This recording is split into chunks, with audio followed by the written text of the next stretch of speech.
सकट चौथ माता की व्रत कथा। एक बुढ़िया थी, उसका रामनाथ नाम का एक जवान लड़का था। वह जीवनोपार्जन के लिए परदेश चला गया। बुढ़िया अपने बेटे के लिए बहुत चिंतित रहती थी। पीछे से उस बुढ़िया की बहू उसे रोज ताने देती कि जली कटी सुनाती थी। इसीलिए बुढ़िया बहुत ही दुखी और उदास रहती थी। वह प्रतिदिन घर के बाहर स्थित कुएं की जगत पर बैठकर रोया करती थी। एक दिन जब बुढ़िया दुखी व उदास होकर कुएं की जगत पर बैठी रो रही थी, तब उस कुएं में से दिए की माँ नामक एक स्त्री निकली। उसने बुढ़िया को रोते हुए देखकर पूछा, ओ बूढ़ी माँ, तुम क्यों रोती हो? तुम्हें क्या दुख है? मुझसे कहो, मैं तुम्हारे दुख को दूर करने का पूरा प्रयत्न करूंगी।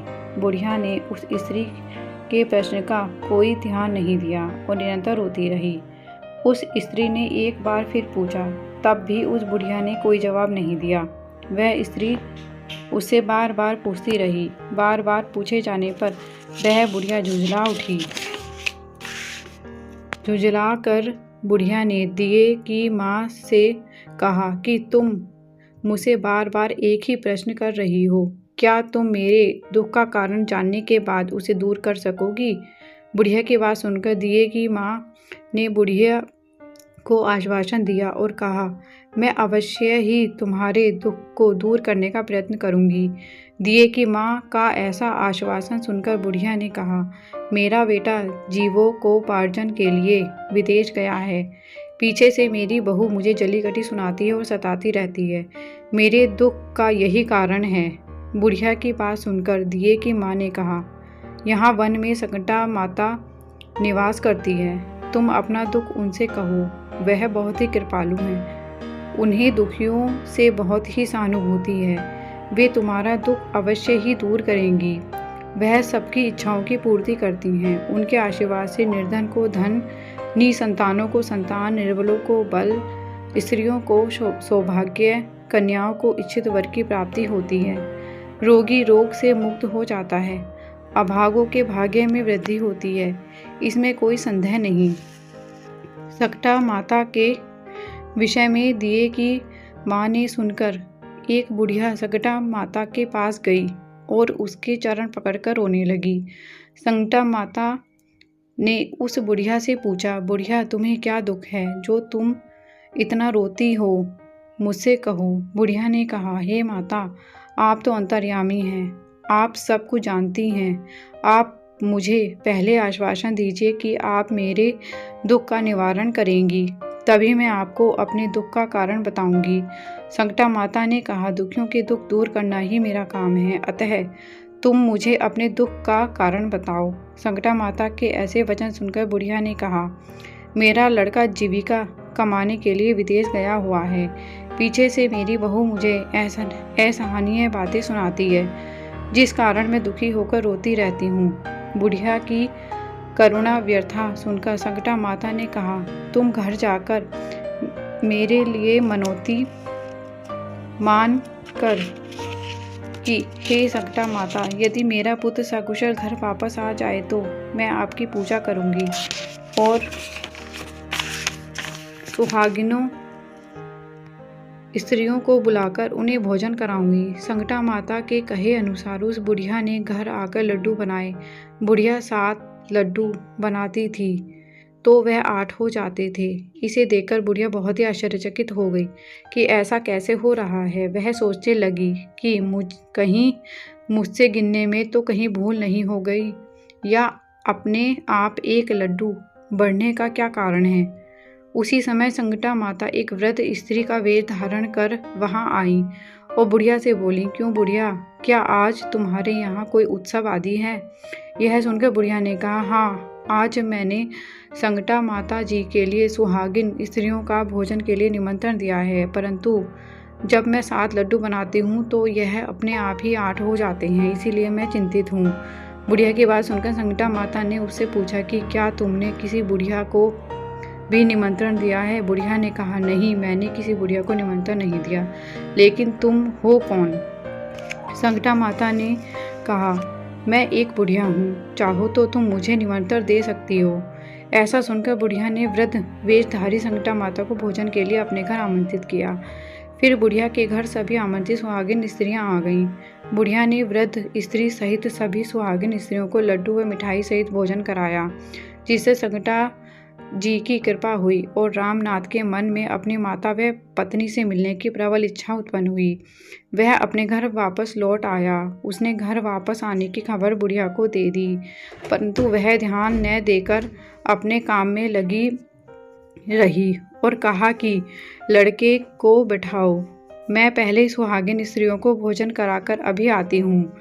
लड़के की पत्नी ने जब यह समाचार सुना तो वह दौड़कर अपने पति के स्वागत के लिए गई। लड़के ने जब यह देखा कि उसकी पत्नी उसके स्वागत के लिए आई है तो माँ नहीं आई, तो वह सोचने लगा कि मेरी पत्नी मुझसे कितना प्यार करती है और माँ को तो मुझ पर जरा भी प्रेम नहीं है कि जो खबर मिलकर भी मुझसे मिलने नहीं आई। जब पूजा समाप्त हुई तब सभी सुहागिन स्त्रियां भोजन कर अपने घर लौट रही थीं। तब वह बुढ़िया अपने बेटे से मिलने आई। माँ के आने पर पुत्र ने पूछा, माँ तू अब कहाँ थी? माँ ने कहा, बेटा तुम्हारी सलामती के लिए मैंने संकटा माता से मनौती मांगी थी, उसे ही पूरा करने के लिए सुहागिन स्त्रियों को भोजन करा रही थी। संकटा माता की कृपा से लड़के का मन अपनी स्त्री से हट गया और माँ ने कहा, यहाँ आ, या तो यह रहेगी या मैं। बुढ़िया ने कहा, बेटा तुम्हें तो मैंने बहुत ही मनौतियों से पाया है, तुम्हें मैं नहीं छोड़ सकती। यदि मुझे तुम्हारे लिए अपनी बहू को छोड़ना पड़े तो मैं उसे छोड़ दूंगी। अतः लड़के ने अपनी स्त्री को घर से बाहर निकाल दिया। बहू घर से बाहर निकलकर रोती हुई एक पीपल के वृक्ष के नीचे बैठ गई। तभी उधर से एक राजा निकला। उसने उसे रोता हुआ देखकर पूछा, क्या दुख है जो तू रो रही है? बहू ने अपनी सारी कहानी सुना दी। राजा ने कहा, आज से मैं तुम्हें अपनी धर्म बहन मानता हूँ, इसीलिए तुम रो मत। तुम मेरे साथ राजमहल चलो, मैं तुम्हारे दुख को दूर करने का हर संभव प्रयास करूँगा। राजा की ऐसी बात सुनकर वह स्त्री राजा के साथ उसके राजमहल में चली गई।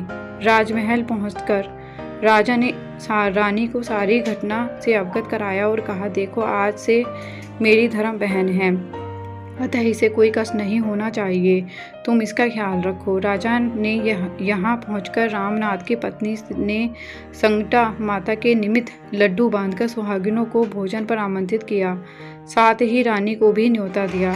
जब सभी सुहागिनें भोजन कर रही थी तब रानी ने कहा, जब मुझे रबड़ी, मलाई और अन्य स्वादिष्ट मिष्ठान हजम नहीं होते तो यह पत्थर की तरह लड्डू कैसे हजम होंगे? ऐसा कहकर रानी ने लड्डू खाने से इनकार कर दिया। सुहागिनों को भोजन कराते ही उस पर संकटा माता की कृपा हुई और उनका पति उसे घर लेने के लिए आ गया। राजमहल पहुंचकर रामनाथ ने जब अपनी पत्नी को संकटा माता की पूजा करते हुए देखा तो संकटा माता को प्रणाम कर अपनी पत्नी से बोला, हे प्रिय, मेरे सभी अपराध क्षमा करो और मेरे साथ घर चलो। पत्नी ने कहा, हे पतिदेव, आप मेरे ईश्वर रूप हैं, आप मुझे क्षमा करें। ऐसा कहकर दोनों ने विधिपूर्वक माता संकटा की पूजा की। पूजा समाप्त कर उन दोनों ने प्रसाद ग्रहण किया और घर जाने के लिए निकल गए। जाते समय बहू ने रानी से कहा, जब मुझे दुख था तो मैं अपने धर्म भाई के साथ यहाँ आ गई थी। यदि आपको कोई दुख पड़े तो आप निसंकोच मेरे पास आ जाना। ऐसा कहकर वह दोनों घर के लिए चल दिए। रानी ने संकटा माता का निरादर किया था, जिस कारण बहू के वहाँ से जाते ही उसका सारा राज्य नष्ट हो गया। अपने राज्य को नष्ट हुए देखकर रानी ने राजा से कहा, न जाने तुम्हारी वह धर्म बहन कैसी थी जिसके यहाँ से जाते ही सारा राज्य नष्ट हो गया। उसने जाते हुए मुझसे कहा कि जब उस पर कष्ट आया था तो वह हमारे पास आई थी, यदि हम पर कोई कष्ट आए तो वह निसंकोच उसके पास चले आएं। अतः इस संकट की घड़ी में हमें उसके पास ही चलना चाहिए। ऐसा निश्चित कर राजा रानी अपनी धर्म पत्नी के घर चल दिए। वहाँ जाकर रानी ने धर्म बहन से कहा, बहन, तुमने हमारे यहाँ ऐसा क्या कर दिया जो तुम्हारे जाते ही हमारा सारा राज नष्ट हो गया? हम बहुत ही मुसीबत में हैं और तुम्हारे यहाँ आए हैं। रानी की ऐसी दर्द भरी बात सुनकर उसने कहा, रानी मैं कुछ नहीं जानती, मेरे लिए तो सब कुछ संकटा माता ही हैं, वही ही सब कुछ करने वाली हैं। तुमने संकटा माता का निरादर किया था, अतः तुम उनके अपने अपराध की क्षमा मांग लो और संकटा माता को मनौती मान लो, वह ही तुम्हारे सब कष्ट दूर करेंगी। उनकी कृपा से ही तुम्हारा समय सुधरेगा और तुम्हें तुम्हारा राज्य वापस मिलेगा। बहू की बात सुनकर रानी ने पूरे भक्ति भाव से संकटा माता का व्रत किया और सुहागिनों को आमंत्रित कर उन्हें भोजन कराया। साथ ही संकटा माता ने अपनी भूल के लिए बार बार क्षमा याचना की। रानी द्वारा व्रत पूरा करते ही संकटा माता उस पर प्रसन्न हो गई। रात को रानी के स्वप्न में संकटा माता आई और कहा कि तुम दोनों कल ही अपने घर लौट जाओ, वहां जाकर मेरी पूजा व व्रत करना और मेरे निमित्त सुहागिनों को भोजन कराना। ऐसा करने से तुम्हारा नष्ट हुआ राज्य तुम्हें वापस मिल जाएगा। सुबह होते ही राजा रानी अपने घर लौट गए। घर आकर उन्होंने स्वप्न के अनुसार ही संकटा माता की पूजा व्रत किया और सुहागिनों को भोजन कराया। ऐसा करने से संकटा माता प्रसन्न हुई और उन्हें अपना नष्ट हुआ राज्य फिर से प्राप्त हो गया। वे लोग पहले की तरह सुख पूर्वक रहने लगे। संकटा माता की यह कथा जो भी मनुष्य सुनता या सुनाता अथवा नित्य प्रति जो संकटा माता की पूजा व व्रत करता है, उसे कभी भी कोई कष्ट आकर नहीं घेरता। उसकी सभी इच्छाएं की पूर्ति होती है, इसमें कोई भी संदेह नहीं। बोलो संकटा माता की जय।